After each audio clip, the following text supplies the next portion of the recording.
Welcome to another episode of Life and Whiskey. On this episode, we are going to look at Laphroaig 10. So now this is bottle number 2 of my Christmas whiskeys from my wife. So thank you so much. Love her dearly. Um, if you watch through the videos, if you look back, she was awesome enough to buy me a bottle of Lagavulin 16 for my birthday. That was my first toe dip into the pool of Islay Scotches, and it was one of those things where it was like an insane amount of money for us to spend on whiskey, especially for a giant question mark, something unknown. I didn't know if I would like Islay whiskeys, and then after having tried it, I was like, holy crap, really, really enjoyed it. Um, it was a very interesting combination of light fruits, peat, smoke, campfire, ash, iodine, just this weird combination of stuff, but really, really liked it. And oddly enough, my wife really liked it as well. So I started saying, well, hey, you know what that means? That means I got to go down this Islay path and see where it takes me, right? So she went out and got me Laphroaig 10 single malt as my next adventure in Islay Scotch. So, without any further ado, let's bust into this. Now, I have already opened it and tried it. I didn't make it past opening my Christmas present hardly before I had it open and was sampling. And the interesting thing is this particular bottling, and I don't know how far back this goes, but it says your passport to Islay. Claim your free square foot of our island. So with Laphroaig, apparently, if you use your unique code on there when you buy a bottle of Laphroaig, apparently you become an owner of 1 square foot of the island of Islay. So I plan on doing that. I have to do that yet, but I haven't gotten there so far. But hey, how cool is that? You get to own a piece of Scotland, apparently. So, Laphroaig 10, it is a 43% ABV or 86 proof Islay Scotch. If you're not familiar already, Islay is known for its peaty scotches, and peat scotches tend to bring that campfire smokiness to the table. So, with this Laphroaig here, on the nose, I get kind of seaside brininess, campfire smoke, and ash. Iodine. Iodine seems to be a very large and overwhelming characteristic, along with the smoke, for me personally, when I look at an Islay Scotch. And I think that comes through very heavily. So if you've never gone hiking or something, so if you go into any sporting goods store or the sporting goods section of like even a Walmart, you can get water purification tablets, and they are most often an iodine tablet. Um, and more often today, they're like iodine, and then there's like a counter to the iodine that help tamp down the flavor of the iodine.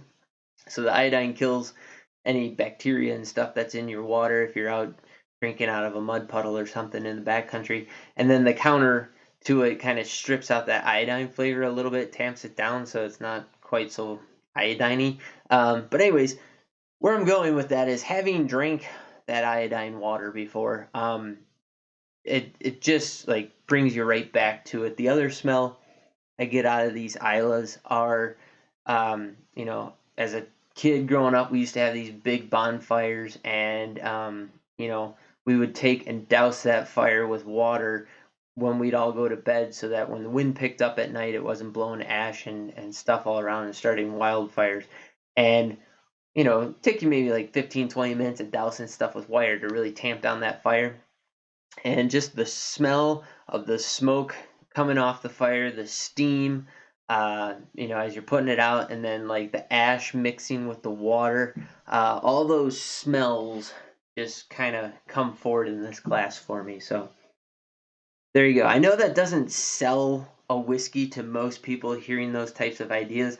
I was that person as well. The thing that intrigued me about Islays was people would use those descriptors, but then claim how good it was and how much they liked it. And I thought, well, there has to be something to it. If people really do enjoy those types of things coming out of a glass and then drink it and go, that actually tastes good, there's got to be something to it. So that intrigued me, and that's kind of what led me to go, hey, I want to give this a try.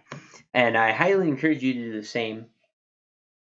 That time I got a little bit of malt out of it, but still a lot of iodine in the smoke. And so I would highly suggest that if you do, and if you've never had an Islay, go get a bottle. You know, something like this is going to cost you in the 40s, I think. Let me see here real quick. Pick this up for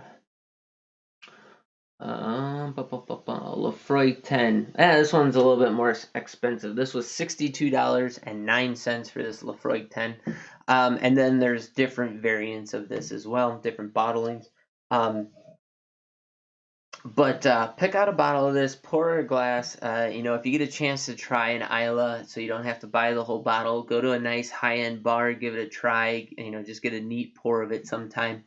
And you know, you're gonna get all these very harsh smells that you're not accustomed to from any whiskey, especially if you're a bourbon fan.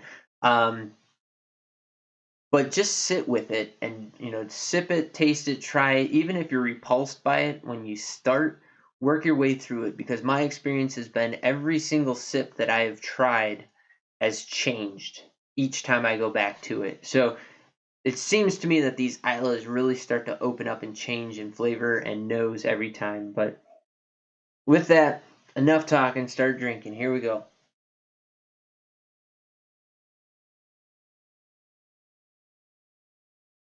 Now that tasted very different than what I remember it tasting like. So that was very oak with like a very sweet oak to it. That smoke and peatiness was in there. Kind of this savory meatiness came through. It tastes like salt, like sea salt. You know, like that seaside air. I get that iodine in there, but that is probably the smallest portion of that flavor profile. The salt on my lips and on my tongue seem to be the flavor profile that proceeds the longest. So I would call that the finish. But this very lovely, sweet middle mixed with that smoke and ash. Very interesting. And now going back to the nose, all of a sudden those sweeter fruit notes are coming out along with that malt. I mean, all the other stuff I described is still there, right? So that smoke, you're never going to get away from that, but that is not the dominating characteristic all of a sudden.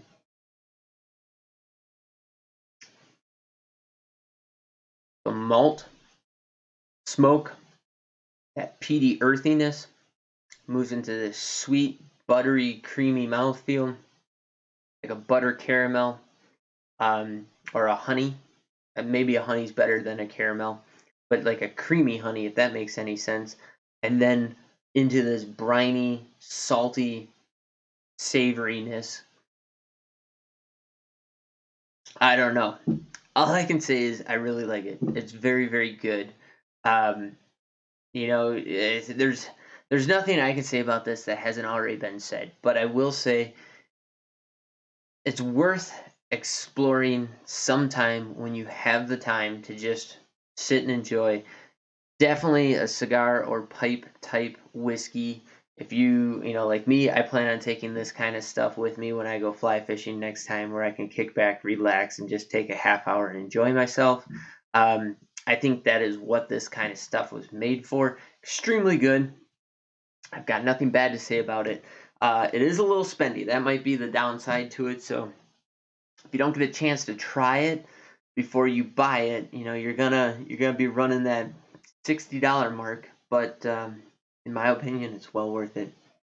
So let me know, drop in the comments down below what experience you've had with Islay Scotches at all, if any.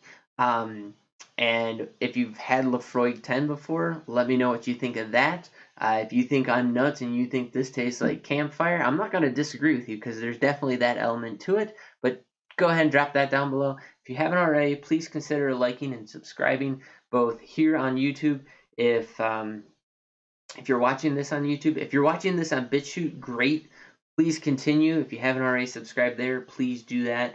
I'm going to try and keep as much of my content focused on BitChute and Minds.com as possible. So go ahead, look in the description of this video down below. If you're not already on either of those other two platforms, there's links to get you to my videos on those on Minds and BitChute if you're watching this on YouTube, or vice versa if you're watching it somewhere else.